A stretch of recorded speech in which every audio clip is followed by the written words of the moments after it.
Elektriauto on tulnud, et jääda. Nüüd on küsimus selles, kas ja millal see sõiduk ennast ära tasub. Täna on hea võimalus seda teha läbi kasutaja kogemuse. Kalmer elab Tallinna lähedal Tiskres ja omab peres nii elektri kui fossiilkütusel sõidukit. Miks aga otsus elektriauto kasuks?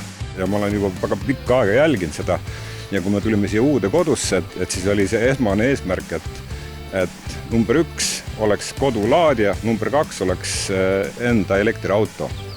Et kuna ma olen jurist, siis ma sõidan hästi palju ja tegelikult see küttekulu bensiiniautoga on ikka väga suur. Ja te sõidate palju. No, tuleb sõita Eesti erinevatesse piirkondadesse. Kas tõepoolest on see võimalik näiteks kas või Tallinnast Tartusse sõita rahulikult ja sa ei pea tee peal muretsema?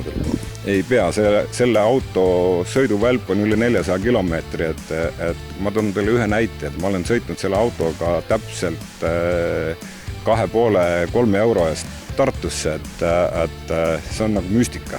2,5 euro eest Tartusse? Just, sellepärast, et meil on terminaliga fikseeritud tasu, et ta laeb öösel, ta laeb soodustariifide all, et nii see on.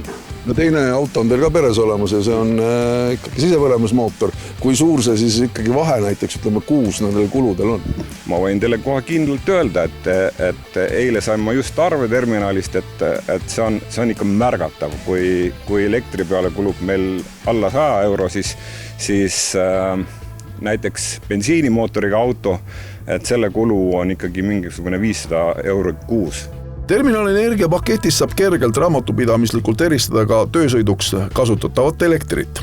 Tänu Terminal Oilile on see tehtud väga lihtsaks, et nad on pakkunud meile sellise teenuse, et me oleme sõlminud nendega lepingu, nad on paigaldanud meile selle anduri, laadja ja kuu lõpus siis tuleb koondarve, mille me siis tasume ja see on väga lihtne, et lisaks sellele me saame selle sama kodutariifi võtta kuskile kaugemale kaasa, ehk siis Tartus ma saan laadida sellega, et see on, nagu teeb minu kui ettevõtte jaoks ikka elu väga mugavaks. Paljud elektriautoomanikud kurdavad seda, et otsivad ikkagi neid laadimispunkte, otsivad kus saab, otsivad neid võimalusi.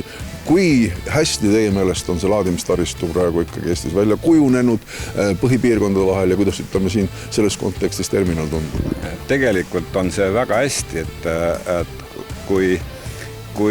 kui sa planeerid kuskile sõitud, loomulikult ma otsin äpist, et kus ma saan laadida, kuidas ma saan laadida ja nii edasi. Ainuke mure on praegu see, et kui lahendatakse see küsimus, et ma saan maksta tavalise pangakaardiga, siis ma võin öelda, et see teema on arenenud. Kalmer toob veel plussiks parkimise, seda näiteks Tallinnas. Bensiiniautoga parkimine maksab mul keskelt läbi kuus läbi sõnumirakenduste kuskil 160–180 eurot. Noh, siis see on olematu, et ma toon teile ühe näite, et kas või see sama Tallinna hotelli, olümpiahotelli ees olev ala, et sa tarvitseb Paida äpist vaadata seda ja sa lähed 10 meetrit kaugemale ja sa pargid tasuta.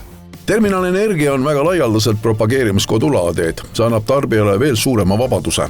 Hea meel on siin vaadata, et meil on siin 3 laadijat juba järjest, nii laadijad, mida me ise müüme, kui ka Vonki laadimisäri äraostmisest oleme ka Vonki laadija tõstnud üle ja pakume siis seda väärtust, et toon siis välja, et põhiline väärtus, mis on, et näiteks saab koduse elektritariifi teekonnale kaasa võtta, aga nüüd kodus laadidest tuleb sõber külla või laed tööautot kodus, siis sa saad seda samamoodi öösel laadida soodsa hinnaga ja mis on kõige suurem väärtus on see, et tihti ei taheta talvel minna, kes on elektriauto omanik, ei taha talvel minna siis börsi hinna pealt ära fikseeritud hinna peale, siis me oleme ka siin lahenduse välja töötanud, et sa võid kodus olla oma elektrilepinguga fikseeritud elektrihinna lepingus, aga laadijast müüme sulle börsihinnaga, ehk et me ei näita laadimise siis tarbimist üldse kodumajapidamise elektriarvel ja kui laed tööautot või tuleb sõber laadima, samamoodi ta saab siin käivitada oma enda